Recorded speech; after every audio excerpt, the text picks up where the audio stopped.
The girl who bore winter's cruelty. The fall from grace. The winter of 1847 came early to Silver Creek, Colorado. Snow fell in thick curtains, covering the mining town in a blanket of white that seemed beautiful until you had to walk through it with holes in your shoes. Isabella Hartwell knew that feeling well now. 6 months ago, she wouldn't have understood what cold truly meant. 6 months ago, she had been the merchant's daughter, the girl everyone wanted to befriend, the young woman every mother hoped would marry her son. That was before her father's gambling debts destroyed everything. Isabella pulled her thin shawl tighter around her shoulders as she walked through the morning market. Her breath came out in white puffs, and her fingers had long ago gone numb.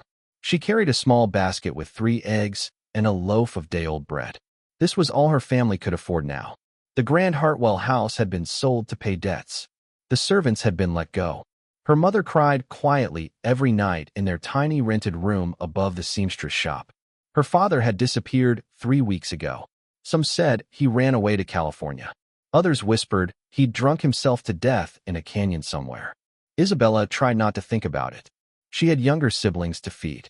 The weight of whispers. "Look at her," a voice said from behind a vegetable cart. Walking around like she's still somebody important. Isabella kept her eyes forward. She had learned this trick over the past months. If you don't look at them, if you don't respond, maybe the words will hurt less. But words had a way of finding their target, no matter where you looked. "I heard her father owed money to half the town." Another voice joined in. This one belonged to Mrs. Cooper, a woman who used to smile sweetly at Isabella and invite her to tea parties. Gambling and drinking. What a disgrace.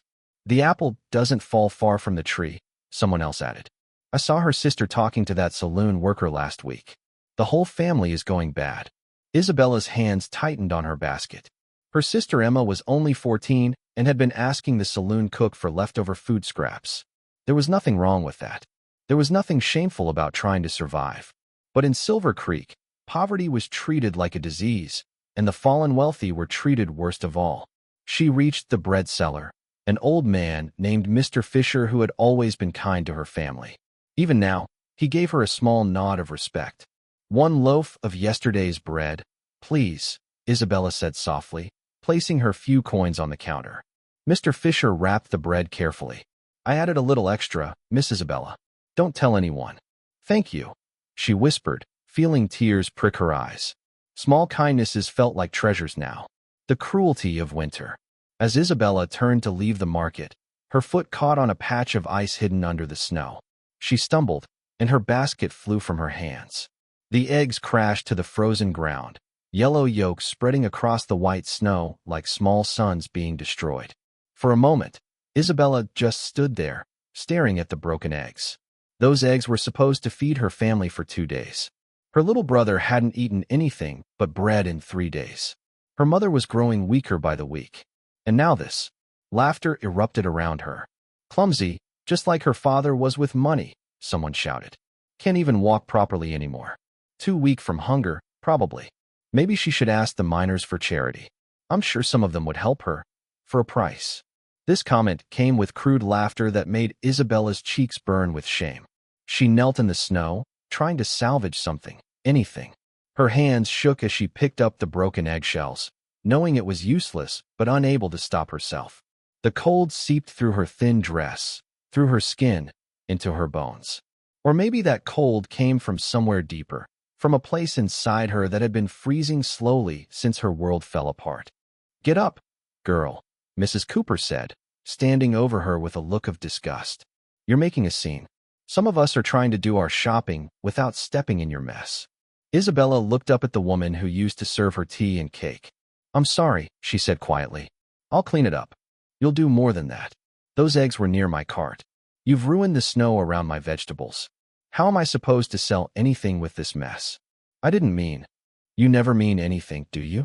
Your father didn't mean to gamble away his fortune. Your family didn't mean to become a burden on this town. But here we are." Mrs. Cooper's voice grew louder, attracting more attention. "Your family owes my husband $20. When are we going to see that money?" Isabella's throat tightened. $20 might as well have been 20,000. They barely had enough for food. "I don't know," she admitted. "But we'll pay you back. I promise." Promises from a heart well aren't worth the breath they're spoken with. Another merchant joined in. Her father made plenty of promises too. The crowd around Isabella grew larger. It seemed the entire market had stopped to watch her humiliation. Some faces showed pity, but most showed something uglier: satisfaction. People loved to watch the mighty fall, loved to kick them while they were down, loved to prove that they themselves were better, stronger, more moral. The stranger in black. That's enough. The voice cut through the crowd like a knife through silk. Deep, quiet, but carrying a weight that made everyone turn around. A man stood at the edge of the market circle. He was tall, very tall, with broad shoulders covered in a black coat that looked thick and warm.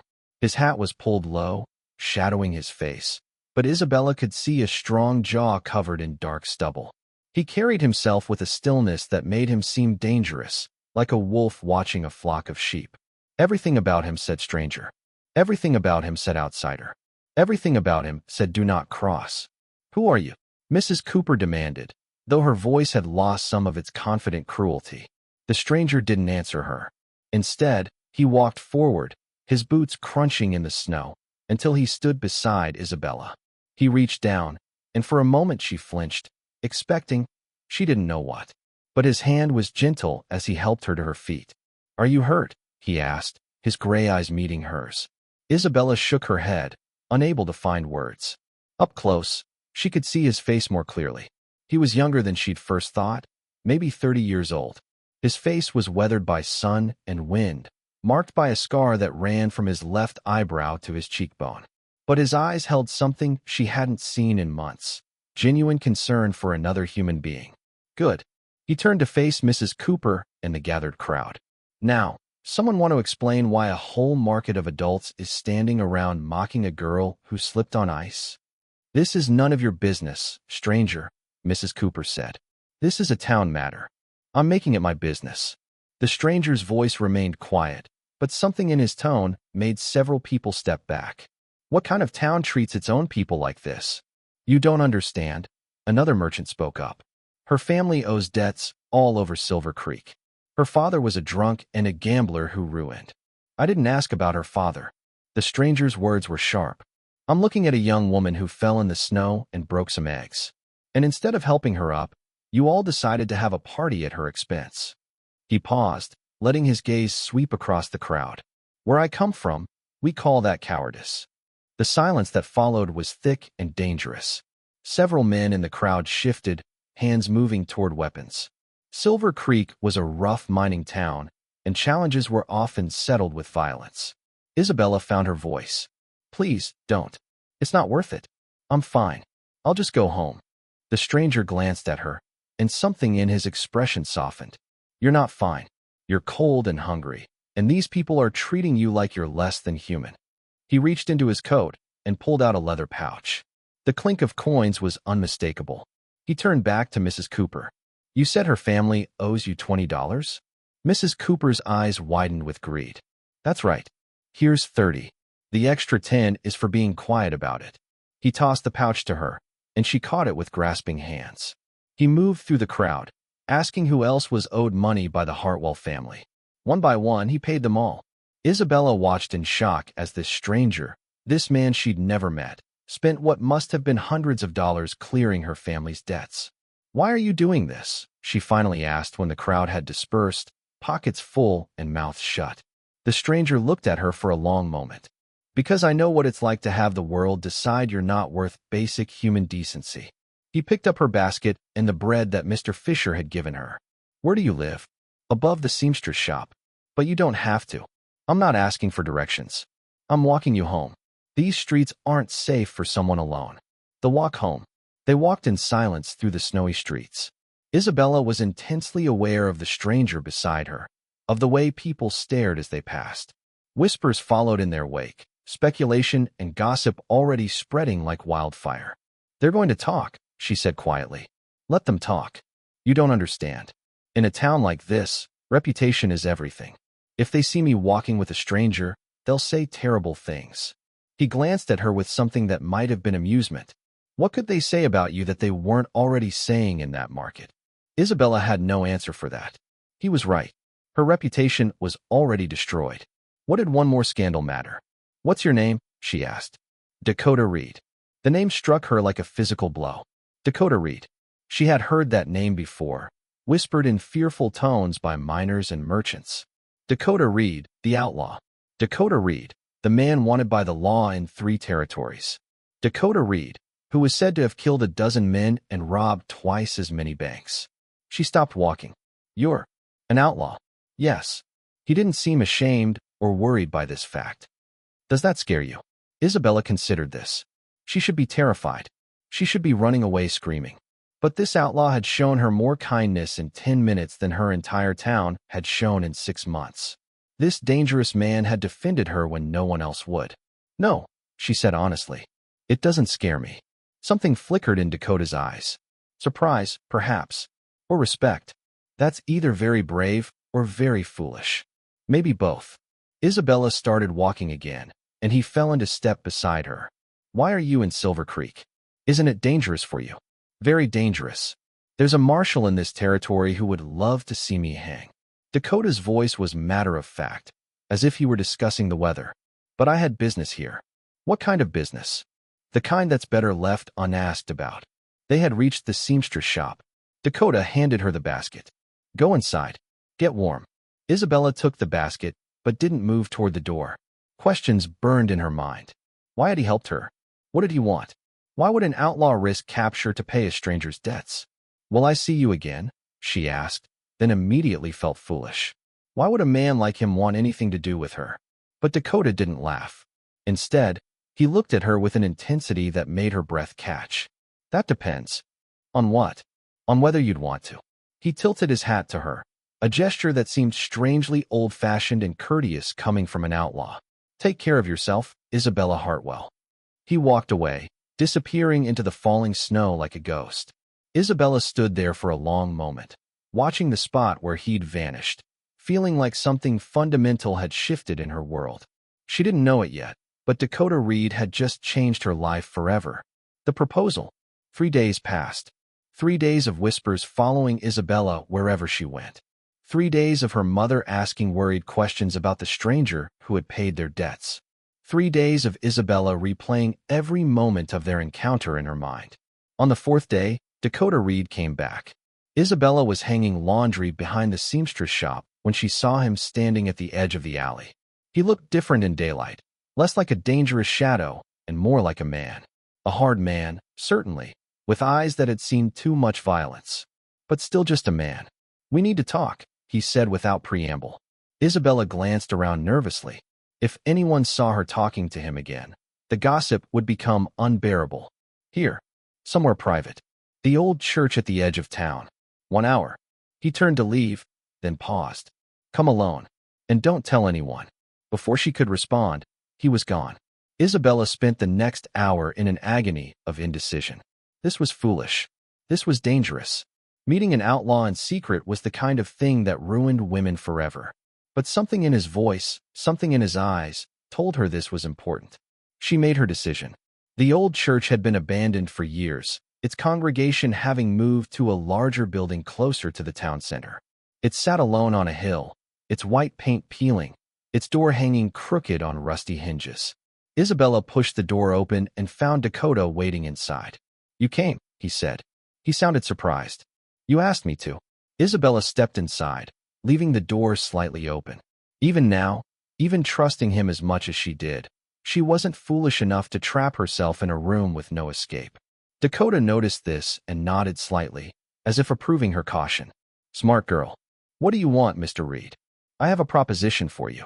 He moved closer, and Isabella fought the urge to step back. A business arrangement, if you will. What kind of arrangement? Marriage. The word hung in the air between them like a thunderclap. Isabella stared at him, certain she had misheard. What? I'm asking you to marry me. Dakota's voice was calm, businesslike, as if he were discussing a cattle purchase. Hear me out before you answer. This is insane. Maybe. But listen anyway. He began to pace, and Isabella could see him choosing his words carefully. I'm an outlaw. That means I can't stay in one place too long, can't settle down, can't have any kind of normal life. But I'm getting older, and I'm tired of running. I want to leave my old life behind, start fresh somewhere new. What does this have to do with me? A man traveling alone attracts attention. A man with a wife, especially a respectable wife from a good family, looks different, looks settled, looks normal. Dakota stopped pacing and faced her. I need someone who can help me blend in, who can make me look like a regular man instead of what I am. You want me to be your disguise, Isabella said slowly, understanding dawning. In a way, but it's not just that. Dakota's expression grew serious. I saw what those people did to you in the market. I saw how they treated you. And I know it will only get worse. Your family is ruined here. Your reputation is destroyed. You have no money, no prospects, no future in Silver Creek. Isabella wanted to argue, but she couldn't. Everything he said was true. I'm offering you a way out, Dakota continued. Marry me. Come with me to Montana Territory. I have land there, a cabin, enough money to start over. You'd have a home, security, a chance at a new life. And in return, you help me leave my past behind. You're asking me to marry a stranger, an outlaw. I am, and I know how it sounds. But think about your alternative. What happens to you here? What happens to your family? Your mother is sick, your siblings are hungry, and every day this town grinds you down a little more. Dakota's voice softened. I'm not offering you love, Isabella. I'm not even offering you romance. I'm offering you survival. A trade, my protection and resources for your respectability and companionship. Isabella's mind raced. This was madness. Absolute madness. Marry an outlaw? Leave everything she knew? Trust a man she'd met only once? But what was she leaving behind, really? A town that hated her. A reputation already in ruins. A future of poverty and shame. And her family. If she left with Dakota, if he sent money back, her mother and siblings could survive. Maybe even thrive. I need time to think, she said finally. You have until sunset tomorrow. After that, I have to leave Silver Creek. With or without you. Dakota moved toward the door, then paused. One more thing. If you come with me, if you agree to this, I promise you this. I will never hurt you. I will never force you to do anything you don't want to do. And I will protect you with my life. That's not a romantic promise, Isabella. That's just a fact. He left, and Isabella sank onto one of the old church pews, her legs suddenly unable to hold her. She had 24 hours to decide the rest of her life. The choice. Isabella didn't sleep that night. She lay in her narrow bed in the tiny room she shared with her sister, staring at the ceiling and weighing impossible choices. Stay in Silver Creek. Poverty, shame, watching her family slowly starve. Go with Dakota. The unknown, danger, but also possibility. Her mother found her in the morning, sitting at the window and watching the snow fall. You're thinking about that man, her mother said. It wasn't a question. How did you know? A mother knows. Her mother sat beside her, taking her hand. The skin was thin and papery now, the fingers that had once been strong and capable now weak with hunger and illness. He's an outlaw, isn't he? Isabella nodded, unable to lie. And he's offered you something. Another nod. Her mother was quiet for a long moment. Then she said something Isabella never expected to hear. Sometimes, the respectable choice isn't the right choice. Sometimes, survival requires us to be brave in ways we never imagined. What are you saying? I'm saying. Her mother squeezed her hand. I'm saying that I've watched this town destroy you, piece by piece. I've watched you grow smaller, quieter, sadder. And I've been powerless to stop it. Tears ran down her weathered cheeks. If this man can give you a chance at life, at happiness, at something more than this, then maybe you should take it. But what about you? Emma? Thomas? We'll survive. We always do. But you, Isabella, you're special. You're strong. You deserve more than what this place can give you. Her mother pulled her into a tight embrace. Live, my darling. Whatever that means, wherever that takes you. Just live. Isabella found Dakota at the old church again, just as the sun was setting. He stood in the doorway, silhouetted against the orange sky, and she knew he'd been waiting there all day. I have conditions, Isabella said without greeting. Something like relief crossed Dakota's face. Name them. You send money to my family. Enough for them to live comfortably. Not charity, but real security. Done. You teach me to survive. To ride. To shoot. To protect myself. I won't be helpless. I'd insist on it anyway. And Isabella took a deep breath. If I want to leave, if this arrangement doesn't work, you let me go. No questions, No arguments. Dakota was quiet for a moment. Then he nodded. Agreed. Though I hope it won't come to that. So do I. Isabella stepped forward, offering her hand. We have a deal, Mr. Reed. He took her hand, his grip warm and strong. Call me Dakota. And we should probably use first names, considering we're about to get married. Despite everything, despite the fear and uncertainty and absolute insanity of what she was about to do, Isabella laughed. It was a sound she hadn't made in months, and it felt like freedom. They were married the next morning by the same reverend who had baptized Isabella as a child. He asked no questions, though his eyes were filled with concern. Dakota paid him well for his silence. Isabella said goodbye to her family in a tearful scene that left her heart feeling torn in two. But when she climbed onto the horse behind Dakota, when she wrapped her arms around his waist and felt the powerful animal beneath them begin to move, she didn't look back at Silver Creek. She looked forward, toward the mountains, toward the unknown, toward whatever future awaited a merchant's daughter and an outlaw who had found each other in the cruelest part of winter. The first chapter of her new life had begun, and somewhere in the back of her mind, a small voice whispered that maybe, just maybe, this desperate arrangement might become something more. Into the wilderness of trust. The journey north. They rode for 3 days straight, stopping only when the horses needed rest or when darkness made travel impossible. Isabella had never been on a horse for more than an hour before, and by the end of the first day, every muscle in her body screamed in protest. But she didn't complain. She had made her choice, and she would live with the consequences. Dakota was a silent companion. He spoke only when necessary, giving short instructions about how to sit properly, how to hold the reins of her own horse that he'd acquired in a small trading post, how to read the landscape for signs of danger. At night, he built efficient fires, cooked simple meals of dried meat and beans, and always positioned himself between her and the darkness beyond their small circle of light. On the third night, as they camped in a grove of pine trees, Isabella finally broke the silence that had defined their journey. "Tell me about yourself," she said, watching him across the fire. Dakota looked up from the piece of wood he was carving with his knife. "What do you want to know?" "Everything. You know about me, about my family, about my shame. I know nothing about you except that you're wanted by the law." He was quiet for so long that Isabella thought he wouldn't answer. Then he set down his knife and stared into the flames. "I wasn't always an outlaw," he began. 10 years ago, I was a deputy marshal in Kansas Territory. Young, idealistic, stupid. I believed in justice, in the law, in doing the right thing. What changed? I discovered that the men I worked for didn't share my beliefs." Dakota's voice grew hard. "The marshal I served under, a man named Clayton Voss, was corrupt. He took bribes from outlaws, allowed criminals to operate freely as long as they paid him, and worse. Much worse." Isabella leaned forward, drawn by the pain in his voice. "There was a family, the Morgans. Good people, farmers trying to make a life on the frontier. They had a daughter, maybe 16 years old. Pretty, innocent, full of life." Dakota's hands clenched into fists.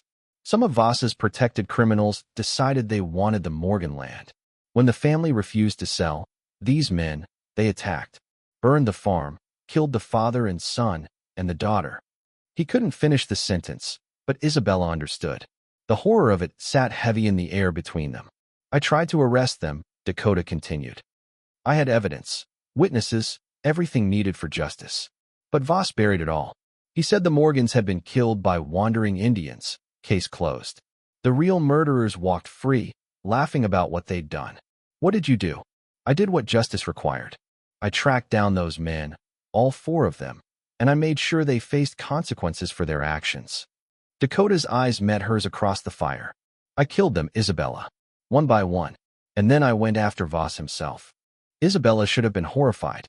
She should have been afraid. But all she felt was a strange understanding. "Did you get him?" "No. He was too well protected, too careful. I managed to wound him, left him with a scar across his face that he'll carry for the rest of his life. But his men drove me off before I could finish the job." Dakota's expression was bitter.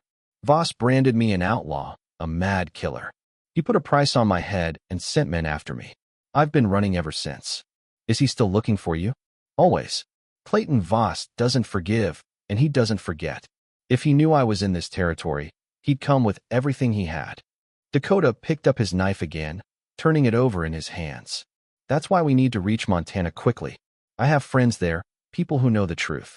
It's the only place I can hope to have anything close to a normal life. Isabella absorbed this information, seeing Dakota in a new light. Not just an outlaw, but a man who had tried to do right and been punished for it. A man who had chosen vengeance over safety, justice over comfort. Thank you for telling me, she said softly. You deserve to know what you've gotten yourself into.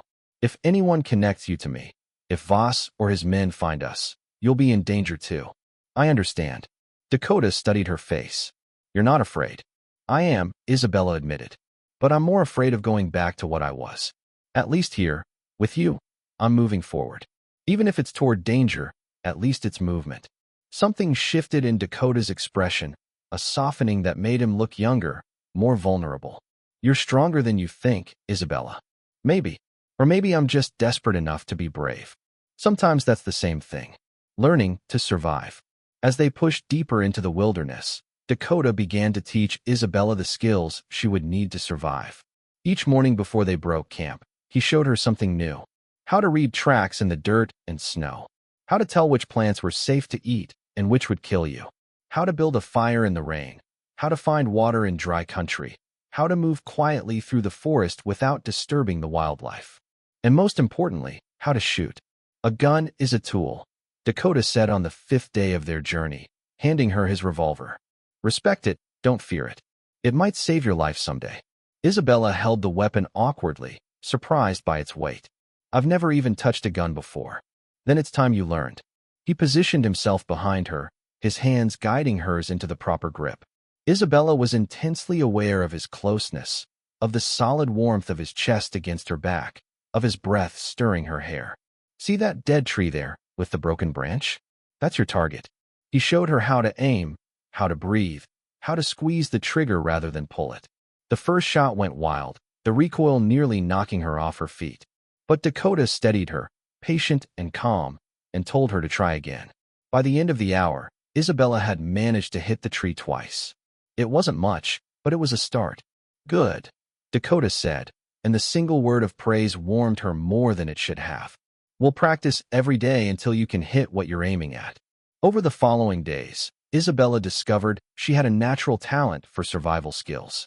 She learned quickly, adapted easily, and pushed herself harder than Dakota sometimes expected. When she fell off her horse while practicing riding at speed, she got back on immediately. When she cut her hand while learning to clean fish, she bandaged it herself and kept working. Dakota watched this transformation with something that might have been admiration.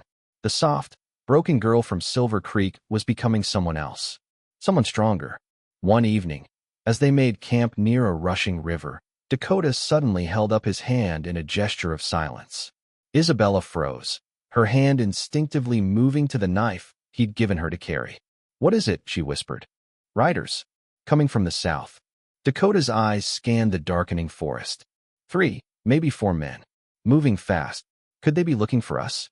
Maybe. Or maybe they're just travelers. But his tone suggested he didn't believe that. We need to hide now. Take your horse and follow me. They led their horses deep into a thick stand of trees, covering their tracks as they went. Dakota positioned them in a spot where they could see the trail below while remaining hidden. They waited in tense silence as the sound of hoofbeats grew louder. 4 men rode into view, and Isabella's breath caught in her throat. Even from a distance, she could see the marshal's badge glinting on one man's chest. But it was the leader who made Dakota's entire body go rigid with tension. The man was tall and lean, with a face that might have been handsome if not for the ugly scar that ran from his forehead, across his nose, and down to his jaw. He sat his horse with the confidence of someone used to authority, and his eyes swept the landscape with predatory focus. Voss, Dakota breathed, and the name was like poison on his tongue. Isabella's heart hammered against her ribs.